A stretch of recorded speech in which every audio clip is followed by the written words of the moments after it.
Aitäh Kerlile selle toreda ilmateate eest ja täna hommikuste uudiste eest, mis olid enam-vähem sellised toredad ja positiivse poole peale kirjutatavad. Päev väga hästi. Meie aga nüüd pöördume kööki kõigepealt teoreetiliselt, sellepärast et õige pea toimub suure rahvusvahelise kokandusvõistluse Bocuse d'Or suur finaalvõistlus. Ennem seda veel aga Euroopa poolfinaal või eelfinaal, kuidas iganes soovite. Sellest võtab osa ka Eestit esindav Dmitri Roos, kes mäletatavasti mõned ajad tagasi võitis siis Eesti Bocuse d'Ori võistluse. Ja meil on täna hommikul väga hea meel tutvustada teile meest, kellel on minu meelest väga põnev ja huvitav ülesanne.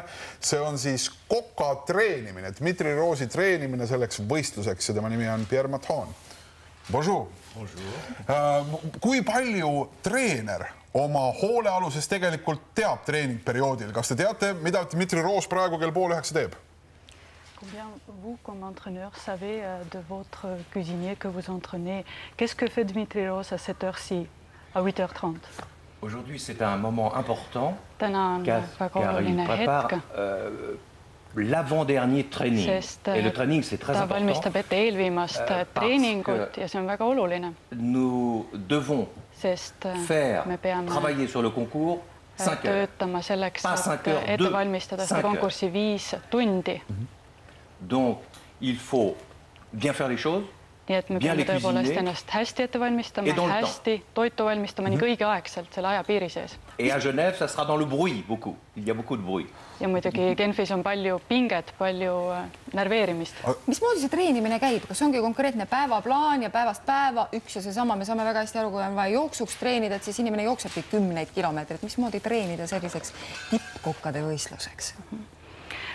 Comment ça se passe l'entraîner un chef, un cuisinier? Nous savons bien comment ça se passe avec le métier de sport, mais avec le métier de cuisine, comment ça se passe? D'abord, il faut une condition physique importante parce que c'est un grand travail. Muidugi on vaja ka füüsiliselt head ettevalmistust nagu sportlastel. Pendant des heures, ja me peame olema kontsentreeritud, keskendunud pikkade tundide vältel, me peame ette valmistama retseptid.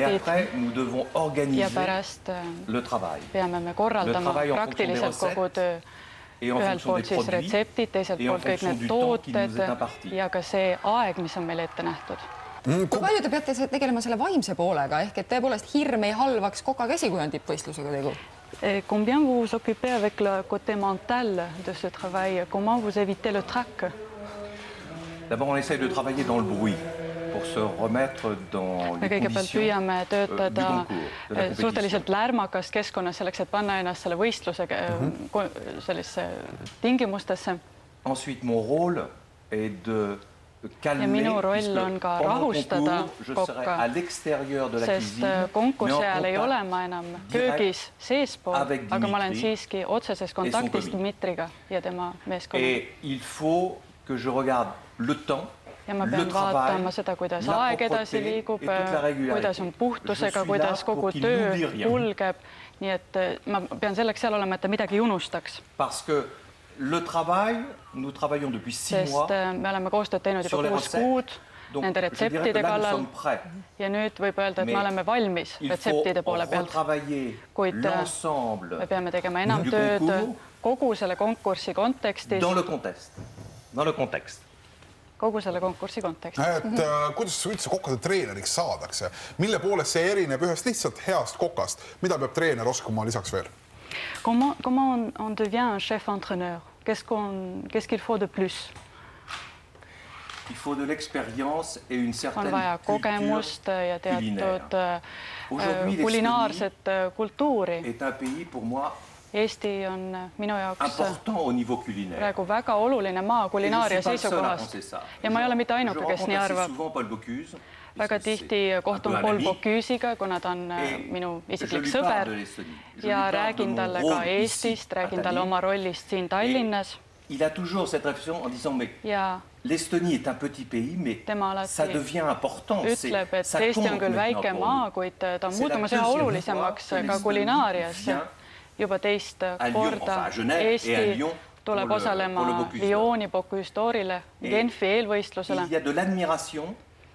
Ja palju imetlust on Prantsuse kokkade poolt Eesti suunal. Eesti on teinud väga palju tööd selles valdkonnas, nii kokad, Dmitri Demjanov, kes on teinud suurepärast tööd kogu kulinaarse kokakunsti kultuuri seisukohast. Permaton, viimane küsimus. Dmitri Roos, olge head, palun pange korraks nüüd teleka hääl kinni ja minge ise teise tuppa. Aitäh! Kuidas Dmitri Roosil selle võistluse tegelikult läheb? Mida te olete näinud, kui hästi Permaton, kui hästi Dmitri Roos selleks võistluseks valmis on? Qu'est-ce que vous pensez, quelles sont les chances de monsieur Roos? Dmitri Roos ei kuule seda praegu, te võite rahulikult rääkida. Il ne vous écoute pas en ce moment, donc vous sentez libre. Non, je pense qu'il a des chances. Je pense qu'il a des chances d'aller à Lyon, ça c'est sûr, puisqu'il y a une première sélection européenne à Genève qui garde 12 candidats sur 20.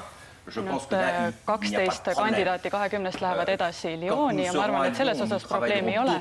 Ja kui me Lyoni jõuame, siis hakkame tööd tegema teiste asjade kallal, siis selle aasta sügisel teiste retseptide kallal, kuna ka lähtematerjalid ja toorained on teistsugused.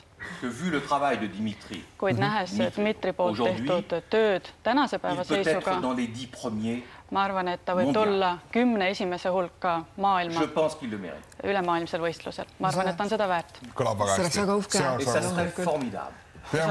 Imetlusväärne. Suur aitäh seda tööd tegemast. Dmitri nüüd võib tulla teleka ette tagasi ja treeningud siis jätkuvad selleks, et juuni alguses osaleda 7.–8. juunil sellest Genfis toimuval eelvõistlusel. Ma tean, see peaproov toimub selle nädala lõpus reedel. Nii, aga meie läheme nüüd kööki. Ja,